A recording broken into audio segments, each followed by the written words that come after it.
is DTM Harish. He is a proud father of two children, daughter aged 19 doing second in engineering and son aged 13 in 7th grade.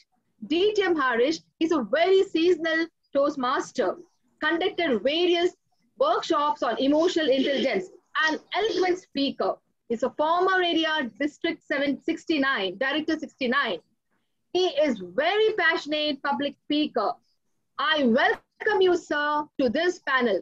Sir, can you please throw light on this topic? The virtual floor is yours. DTM Harish. Thank you, Dr. Chandirekha. First of all, thank you very much for choosing me to be one of the panelists and for this opportunity. Can marks be the only benchmark or criteria to judge a student's performance?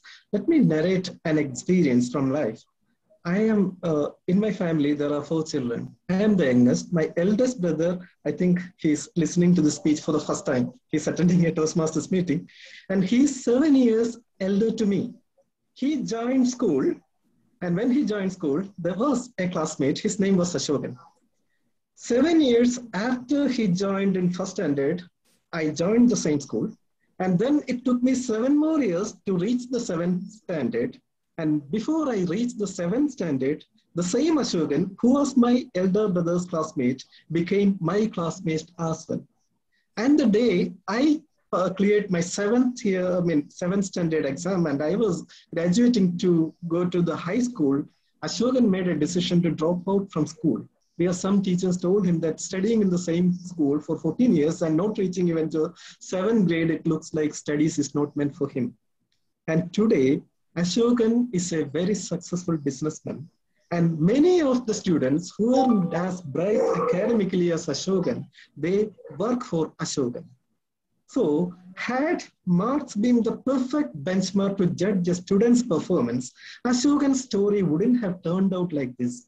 It is obvious that there is something wrong. When I think about it, I think there are 2 reasons for it.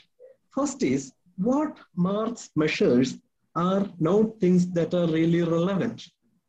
I studied a lot. I was a good student, and I spent midnight hours trying to understand calculus. But in my entire professional life of about 25 years, hardly any time I used that calculus equations. So all that time I spent, all that performance and mark I acquired during my student's life, it wasn't of any use in my real life.